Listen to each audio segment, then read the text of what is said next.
Have you ever heard of the Thistle Princess? I bet you don't. And no wonder.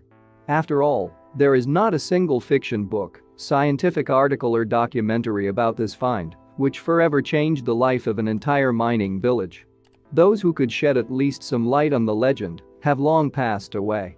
But there are those who remember. And they will never forget. It all started in 1969. It was an ordinary September day. At a coal mine in Russia, near the village of Rzavchik, work was in full swing.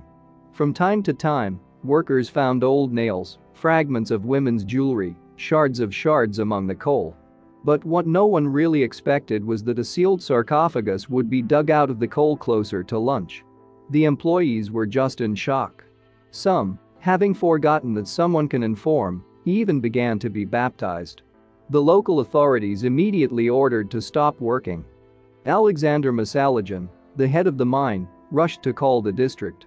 After hearing the news, the authorities reported that experts would arrive at the mine in just an hour, but in the meantime they ordered no one to let anyone near the sarcophagus and not to touch anything. But the workers didn't listen. It was very interesting to see who was lying in the sarcophagus. Even the fear of serious trouble didn't stop the miners. They opened the sarcophagus and were stunned. Inside lay a woman of amazing beauty. Despite the fact that the sarcophagus had been lying in the ground for an unknown amount of time, there were no signs of decomposition on her face. Huge blue eyes stared unblinkingly at the sky. A half-smile seemed to be frozen on the plump lips. The stranger was dressed in a beautiful white dress. A black box lay over the head of the deceased, and the entire sarcophagus was filled with a strange pink liquid. Experts from the area arrived by helicopter.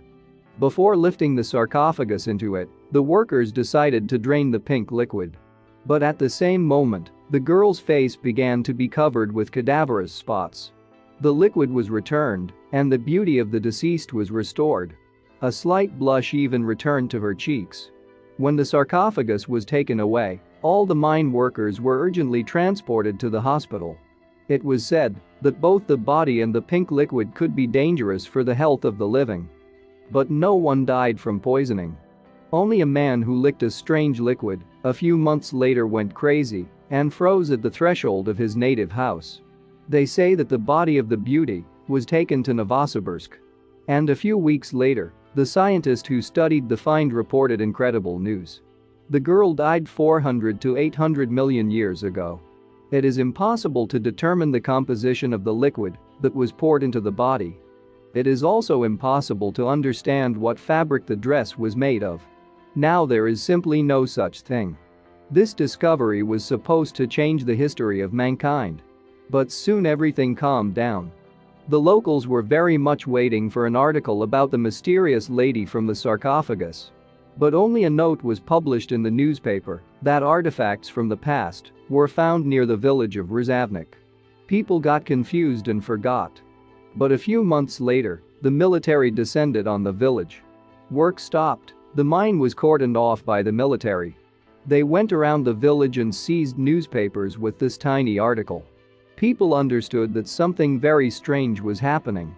A few daredevils even ventured into the territory of the mine at night. When they returned, they swore that they had seen several more sealed sarcophagi. Time passed, and people began to gradually forget about the mysterious find. But if someone thought about it, they would notice a terrible pattern. During the first years, everyone who saw the sarcophagus with the princess died. The former head of the mine, Alexander Masalagin, closed a terrible circle. There were, of course, those who tried to get to the truth and remind people about the mysterious burial, but something immediately happened to them. The first person who decided to openly declare the princess to the world was the journalist Oleg Kulishkin. He devoted an entire article to the mysterious woman. A few days later, he was hit by a car. The man remained alive, but realized that it was better to moderate his curiosity. Otherwise, it will not end well. Many years have passed since then. There are no survivors who can say, "Yes, I saw with my own eyes the coffin with the Thistle Princess." But, no matter how hard they tried to destroy all the evidence of its existence, the memory of this mystery is still alive. Perhaps one day there will be someone who will be able to dot all the and. In the meantime, only the wind flies over the gloomy ruins of the old mine. And he certainly knows more than people.